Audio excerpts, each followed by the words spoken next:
Hey everybody, Dr. Jon Saunders here. Today we have a foam roller. We're going to use this to show you how to minimize mid-back and neck pain and mobility issues, providing you with pain relief strategies and wellness solutions for modern day living. Let's get started.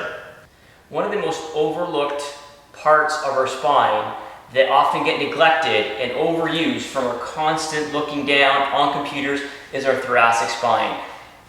Pick one of these up. You can pick them up anywhere. There's various sizes, various shapes, various firmness. Pick one up, get it in your home, and put good use to it. Your mid-back and neck mobility and pain levels will never be the same. Here are my two favorite mobility exercises for your thoracic spine and neck that you can do in the comfort of your own home. So for the first one, we're going to use it horizontally or perpendicular to our spine. And it's very simple. We're going to extend over top of it, basically at the upper part of our lower back, like this. Hands to the chest. We don't want to pull our heads forward and creating that forward head posture. We want to open everything up at our chest and keep our head neutral. We're going to roll back and up as we move up and down the spine.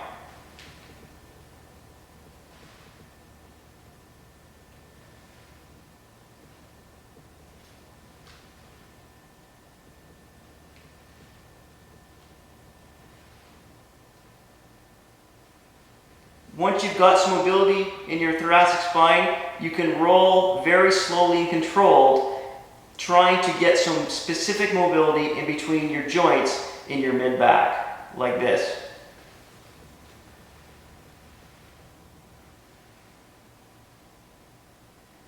Make sure your shoulders are back, extended, your shoulders are open, your chest is up, and you're breathing normally.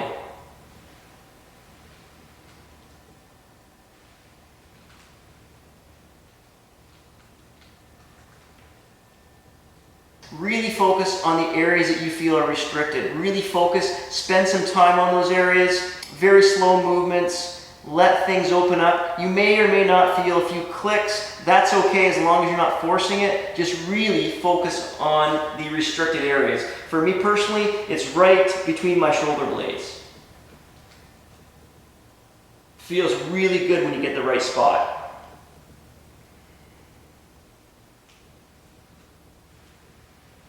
Another thing that you'll notice that I'm doing is I'm using a lot of extension through my neck. And the reason why I do that, it allows your chest to open up, it allows that curve in your neck to form naturally, and it's a good stretch for the anterior muscles on the front of your trunk and neck. The second way is using the foam roller in line with your spine. And this is more of a hold tight movement, but it feels really good, allowing us to open up our chest cavity, get our shoulders back, and extend our neck over top.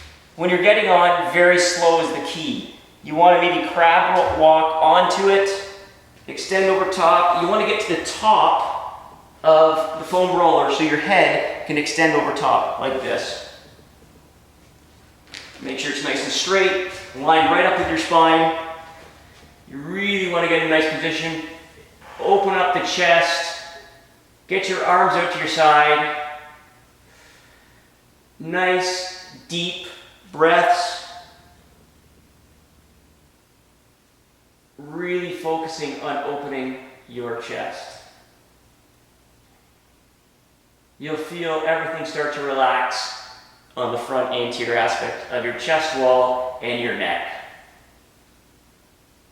And when it's time to get off, you just slowly roll off to the side. So there you have it, my two favorite ways to use a foam roller. Spend 5 to 10 minutes a day on one of these things, and I can tell you, your mid-back, your neck, your mobility, and your energy levels will increase. A foam roller is one of the best, most cost-efficient pieces of equipment you can have at your home. I hope you enjoyed that video. If you'd like to give it a thumbs up, please subscribe to our channel, hit the notification bell so you get updated when we upload a new video. We got lots of videos coming down the pipe just like this one. Until next time, be well.